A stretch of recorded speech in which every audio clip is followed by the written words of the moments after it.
Saat Geni menggigit lehernya Arjuna, ada yang mendengar teriakan Arjuna dari luar kamar. Pekong, si pelayan bar, langsung menghampiri kamar Geni. Wanita itu bingung apa yang harus dilakukannya. Sementara itu, tulang belulang Arjuna masih berserakan di lantai. Geni gerak cepat. Dia tarik seperai kasur, lalu mengelap bercak darah di lantai. Dia juga membungkus tulang Arjuna dengan seperai itu. Kemudian, Geni memasukkannya ke dalam lemari besar yang ada di sudut kamar. Geni berharap Pekong tidak menemukan tulang belulang itu. Sebelum membukakan pintu, Geni mengelap terlebih dahulu bercak darah di wajahnya dengan sapu tangan. Setelah bersih, ia langsung membuka pintu sambil menampakkan wajah ngantuk. Tampaklah Pekong dan seorang lelaki berdiri di depan kamar Geni. "Ada apa?" tanya Geni sambil menguap. "Maaf, tadi aku ketiduran," sambung Geni. "Arjuna mana?" tanya Pekong sambil melirik ke sekeliling kamar. "Oh, dia sudah pulang. Katanya dia puas dengan pelayananku dan akan kembali lagi besok," ucap Geni. Pekong menoleh pada si pelapor. "Sumpah, barusan aku dengar suara teriakan Arjuna dari dalam kamar ini," kata lelaki itu. "Alah, kau salah dengar kali. Arjuna sudah pulang," kata Geni. Pekong tidak mau ambil pusing. Dia malah menyuruh Geni untuk kembali melayani pelanggan di bar. Geni pun kembali bekerja seperti sedia kala. Keesokan paginya, Geni membuang tulang belulang itu ke hutan dekat pasar. Tentu saja bau anyir tulang tercium oleh koloni anjing. Para anjing itu langsung berebut tulang dan membawanya masuk ke dalam hutan. Semenjak Getok masuk ke dalam tubuh Geni, Geni selalu merasa lapar. Dan lapar itu tidak bisa hilang walaupun dia sudah makan banyak nasi. Alhasil, setiap ada lelaki yang ingin menikmati tubuh Geni, maka saat itulah Geni memakan mereka mentah-mentah. Aksi Geni sama sekali belum diketahui oleh siapapun. Hingga akhirnya nasib naas menimpa Geni. Suatu malam, Pekong memanggil Geni. Dia berniat ingin menyetubuhi wanita itu karena sudah lama sekali Pekong naksir pada Geni. Seperti biasa, Geni mengoleskan minyak ke punggungnya Pekong dan tanpa basa-basi lagi, wajah Geni berubah menjadi sangat mengerikan. Ia pun menerkam pundaknya Pekong. Nah, karena si Pekong ini bertubuh gendut, maka tidak mudah bagi Geni untuk melumpuhkannya. Gigitan Geni hanya membuat luka kecil pada pundaknya Pekong. Pekong balik badan dan langsung menendang tubuh Geni sampai terpental menabrak dinding. Lalu Pekong turun dari ranjang. Dia kaget sekaligus panik saat melihat wujud Geni yang sangat mengerikan. Wanita itu mengeluarkan cakarnya yang hitam dan giginya yang sangat tajam. Buru-buru Pekong keluar dari kamar. Dia turun ke lantai bawah sambil berteriak minta tolong. Jelas saja teriakan Pekong itu membuat heboh para pengunjung bar. Mereka berbondong-bondong naik ke lantai 2 untuk melihat apa yang sebenarnya terjadi. Namun anehnya, saat mereka tiba di kamar Geni, wanita itu sudah tidak ada. Di dalam kamar itu, mereka menemukan sebuah tali yang terbuat dari untayan kain batik. Tali itu terikat ke batang jendela. Ternyata tadi pas Pekong keluar dari kamar, si Geni ini sudah kembali normal. Wanita itu langsung mengambil kepala pocong Duloh dan keris. Lalu ia mengikatkan tali ke tiang jendela. Tali tersebut sudah Geni siapkan dari jauh-jauh hari untuk jaga-jaga. "Dia di bawah!" teriak Pekong sambil menunjuk Geni yang sedang lari terbirit-birit. "Kejar!" teriak para pengunjung bar. Mereka berhamburan keluar bar dan lari mengejar Geni. Wanita itu hilang arah. Dia tidak tahu mau lari kemana karena pasar Gitik ini sangat luas. Belum lagi kompleks gedungnya yang bikin Geni bingung. Sesekali, Geni malah kembali ke tempat yang sama. Ia mendengar teriakan para pengunjung bar yang semakin mendekat. Keringat membasahi wajah Geni. Tangan kanannya menenteng keris, sedangkan tangan kirinya menjinjing buntelan yang berisi kepala pocong Duloh. Ia berhenti sejenak. Napasnya ngos-ngosan. Geni menoleh ke sekeliling. Dia bingung mau lari ke arah mana. Akhirnya, dia memutuskan untuk mengambil arah kanan. Kini, Geni mendengar suara mereka dari segala arah. Ternyata mereka menyebar untuk mengepung Geni. Ada yang bawa golok, ada yang bawa bambu, ada juga yang bawa batu. Mereka benar-benar akan membunuh Geni. Sekarang, perempuan itu tiba di perempatan. Di sekelilingnya ada gedung-gedung tua khas Belanda. Ia dikepung dari segala arah. Geni tidak bisa lari sama sekali. Tapi ia tidak mau menyerah. Dia mengacungkan kerisnya lalu mengancam para lelaki itu. Tapi bukannya takut, mereka malah tertawa terbahak-bahak. Dan tak lama kemudian dari dalam kerumunan muncullah Pekong. Ia masih memegangi lehernya yang terluka. "Kalian jangan gegabah. Wanita ini sangat berbahaya," ucap Pekong pada rekan-rekannya. Di saat terdesak seperti itu, tentu saja Getok dalam tubuh Geni meronta-ronta. Ia berteriak, matanya merah menyala. Wujudnya sangat mengerikan. Semua orang di sana bergidik ngeri saat melihat wujud Geni. "Makhluk apa itu?" tanya seorang lelaki pada Pekong. "Aku tidak tahu. Cepat tangkap dia dengan jaring," pinta Pekong. Ternyata mereka sudah menyiapkan sebuah jaring untuk menangkap Geni.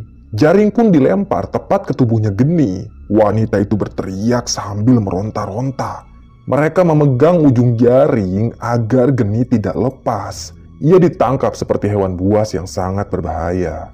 Tak butuh waktu lama, jaring tersebut berhasil menggulung tubuh Geni beserta keris dan kepala Duloh. Ia tidak bisa berkutik. Namun, saat mereka hendak membunuh wanita itu, salah satu dari mereka melarangnya. "Jangan dibunuh," kata seorang lelaki berambut keriting. "Kenapa?" tanya Pekong. "Wanita ini sangat aneh. Pasti ada makhluk gaib yang merasukinya. Aku khawatir kalau wanita ini dibunuh, nanti makhluk gaib itu malah meneror kita semua," ucap lelaki berambut keriting. Masuk akal juga kalau misal mereka membunuh Geni. Getok dalam tubuh Geni pasti murka dan makhluk itu tentu akan meneror warga. "Lalu bagaimana?" tanya Pekong. "Kita serahkan saja pada Ki Derajat. Dia kan sakti. Ki Derajat pasti bisa menangani makhluk ini," usul si lelaki keriting. Ya, memang Ki Derajat adalah orang yang dianggap sakti oleh warga. Rumahnya lumayan jauh dari Pasar Gitik. Semua orang akhirnya sepakat dengan usul si lelaki keriting. Mereka mengambil bambu dan mengikatkannya pada jaring. Geni digotong terbalik seperti hewan hasil berburu. Sementara itu, pengaruh Getok dalam tubuh Geni belum hilang. Ia masih meronta-ronta. Malam itu juga, Geni dibawa ke rumah Ki Derajat. Rumahnya berada di sudut perkampungan. Ki Derajat memang memisahkan diri dari warga. Tapi selalu ada warga yang datang ke rumah Ki Derajat untuk urusan pergaiban. Belum ada listrik yang dialirkan ke rumah Ki Derajat. Saat itu, listrik hanya ada di kawasan pasar saja. Setibanya di sana, Geni diletakkan di atas tanah. Untung saja kepala Duloh masih terbungkus rapi sehingga tidak langsung menyentuh tanah. Dan saat itu, Geni sudah kembali seperti sedia kala. Pengaruh Getok sudah hilang dari tubuhnya. Dia sangat kelelahan, Geni bahkan tak mampu untuk bergerak. Tak lama kemudian, dari dalam rumah itu, keluarlah seorang lelaki tua yang umurnya kisaran 50 tahun. Dia mengenakan pakaian warna hitam dan belangkon hitam. Pekong langsung menghampiri Ki Derajat. Dia memberitahu semuanya tentang Geni. Lalu, Ki Derajat dengan penuh wibawa perlahan berjalan mendekati Geni yang sedang terkapar tak berdaya. Dia menatap wajah Geni yang pucat. Ki Derajat langsung mengambil keris yang tersangkut pada jaring, lalu meminta warga untuk membawa Geni ke kandang sapi. Lelaki tua itu juga mengambil buntelan yang dibawa oleh Geni. Malam itu, Geni diperlakukan dengan sangat tidak manusiawi. Kedua kakinya dirantai. Ada 3 ekor sapi di dalam kandang. Bau busuk menguar menusuk hidung. Sayangnya, si Geni tidak bisa berontak. Kedua matanya sendu. Dia sangat kelelahan, lalu pingsan begitu saja. Keesokan paginya, Geni siuman. Geni heran karena di hadapannya ada seekor ayam kampung yang sudah disembelih. Darahnya masih segar. Tampaknya ayam itu baru saja disembelih. Sesaat kemudian, pintu kandang sapi itu terbuka. Ki Derajat masuk membawa kendi yang berisi air. Perlahan, dia mendekat pada Geni. Kini penampilan Geni sangat kumal. Baju kebaya yang ia kenakan sobek di bagian pundak. "Di mana buntelanku?" tanya Geni dengan nada tinggi. Dia tampak sangat waspada. "Jangan khawatir, buntelanmu aman. Kalau boleh tahu, siapa namamu, nak?" tanya Ki Derajat sambil meletakkan kendi di atas tanah. "Namaku Geni. Tolong berikan buntelan itu padaku," ucap Geni. Kini dia memohon. Ki Derajat diam saja dan malah berdiri sambil membelakangi Geni. "Seminggu yang lalu, aku bermimpi didatangi seorang putri berdarah ningrat. Dan ternyata mimpi itu benar. Kau memang sudah ditakdirkan untuk datang ke rumahku," ucap Ki Derajat. Geni sama sekali tidak mengerti apa yang sedang dibicarakan Ki Derajat. Ia malah memohon agar dilepaskan dan barang-barangnya dikembalikan. "Geni, aku tahu ada makhluk halus di dalam tubuhmu.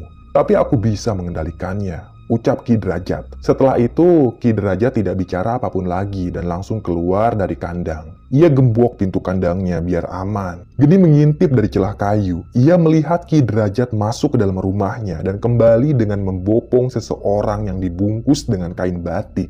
Ki Derajat membaringkan tubuh manusia itu di atas dipan bambu yang dibuat menyerupai dipan pedagang kaki lima. Geni sangat kaget saat Ki Derajat membuka kain yang membungkus tubuh orang tersebut. Ternyata itu adalah jasad seorang wanita. Jasad wanita itu tampak telanjang bulat, tubuhnya juga kering sekali. Ki Derajat mengoleskan semacam balsem pengawet ke sekujur tubuh wanita tersebut sambil menyanyikan lagu Jawa. Setelah selesai, ia membiarkan jasad itu dijemur layaknya ikan asin. Sementara Ki Derajat pergi ke hutan dengan membawa karung dan arit. Mungkin dia mau cari rumput untuk pakan sapi. Dan setelah Ki Derajat pergi, tiba-tiba saja Geni melihat jasad wanita itu bangkit lalu menoleh pada Geni. Jelas saja Geni kaget. Ia memalingkan pandangannya. Lalu sesaat kemudian Geni kembali mengintip. Anehnya, jasad si wanita masih terbaring di atas dipan bambu.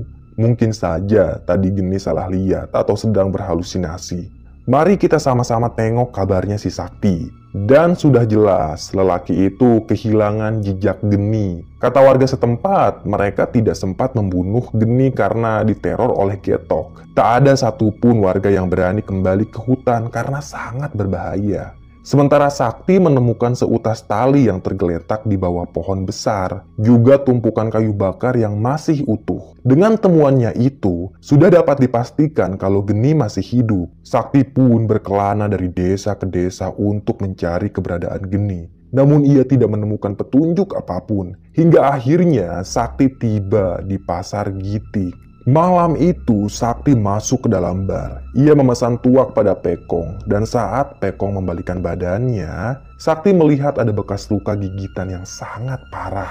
"Bunda kau kenapa?" tanya Sakti. "Digigit si Geni, dia wanita jadi-jadian yang pernah kerja di bar ini," ujar Pekong. Seketika saja Sakti tersentak. Itu pasti wanita yang ia cari-cari. "Apakah wanita itu bawa buntelan dan keris?" tanya Sakti dengan penuh semangat. "Iya, dia selalu membawanya," jawab Pekong sambil menyodorkan sebotol tuak. "Di mana dia sekarang?" "Aku sedang mencarinya," ucap Sakti sambil berdiri. "Dia ada di rumah Ki Derajat," jawab Pekong dengan santai. Saat itu juga Pekong memberitahu lokasi rumah Ki Derajat. Buru-buru Sakti keluar dari bar dan pergi menuju rumah lelaki tua itu. Berkali-kali Sakti berhenti di pinggir jalan. Dia bertanya pada warga setempat karena memang lokasi rumah Ki Derajat sangat tersembunyi. Adanya itu di ujung perkampungan. Setibanya di sana, Sakti melihat sebuah rumah gubuk yang di depannya tertancap 2 obor. Perlahan, Sakti menghampiri rumah itu dan mengetuk pintunya. Tak lama kemudian, pintu rumah pun terbuka. Muncullah Ki Derajat. "Siapa kau?" tanya Ki Derajat. Wajah Sakti memang tampak asing. "Nama saya Sakti, Ki. Maaf ganggu Aki malam-malam begini. Saya mau tanya, apakah Geni ada di rumah Aki?" tanya Sakti. "Apa keperluanmu dengan Geni?" tanya Ki Derajat. Sakti langsung menjelaskan kalau Geni adalah dukun santet yang sangat berbahaya. Wanita itu sedang menuntut ilmu hitam dan membawa kepala pocong. Namun Ki Derajat tidak menimpali penjelasan Sakti. Lelaki tua itu malah menyuruh Sakti untuk masuk ke dalam rumahnya. Tentu saja Sakti nurut. Kali ini dia harus hati-hati karena kata warga, Ki Derajat punya ilmu kegaiban. Sakti duduk di atas kursi kayu yang sudah reot. Sementara Ki Derajat beranjak menuju dipan bambu tempat mayat wanita dibaringkan. Sakti lumayan terkejut saat ia tahu kalau di rumah ini ada mayat yang sudah mengering.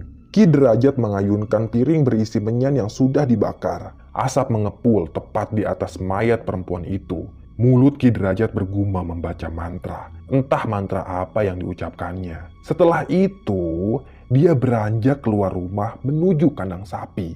Dan terdengarlah suara Geni berteriak kesakitan. Sakti ingin menghampirinya, tapi dia tak punya nyali. Dia masih bisa menahan diri dan tidak mau macam-macam dengan Ki Derajat. Tak lama berselang, Ki Derajat kembali dengan membawa semangkuk darah. Ia kucurkan darah itu ke mayat perempuan. Ritual pun selesai, tapi tak ada hal aneh yang terjadi pada mayat tersebut.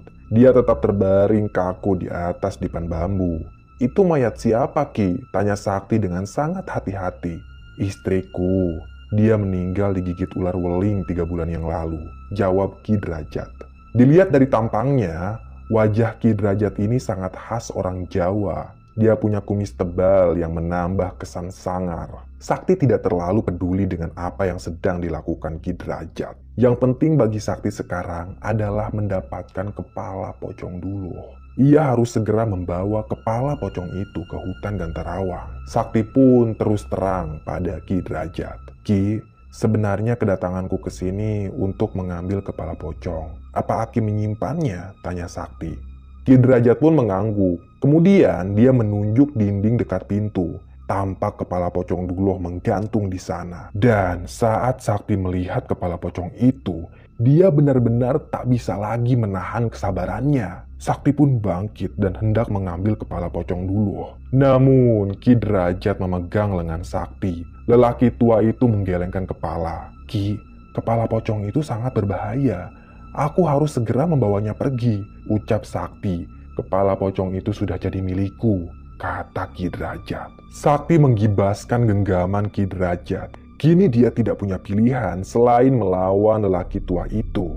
Sakti pun mengeluarkan golok yang ia cangkolkan di pinggangnya, lalu mendorong tubuh Ki Derajat sambil menodongkan golok ke lehernya. Ki Derajat juga tidak tinggal diam. Dia meraih pisau kecil di atas dipan, lalu menodongkan pisau itu tepat di kemaluannya Sakti. "Pergi atau kupotong kemaluanmu," kata Ki Derajat. Saat mereka berdua saling ancam, tiba-tiba terdengar bunyi ledakan dari kandang sapi. Kandang itu terbakar. Sakti dan Ki Derajat kaget. Mereka berdua lari keluar rumah. Dan saat itulah tampak Geni sedang berdiri di depan rumah Ki Derajat. Kedua matanya merah menyala, rambutnya amburadul, dan kedua tangannya mengeluarkan api yang sangat menyala-nyala. "Braja Musti," ucap Ki Derajat lirih. Dia melongo saat melihat ajian Braja Musti milik Geni. Bersambung.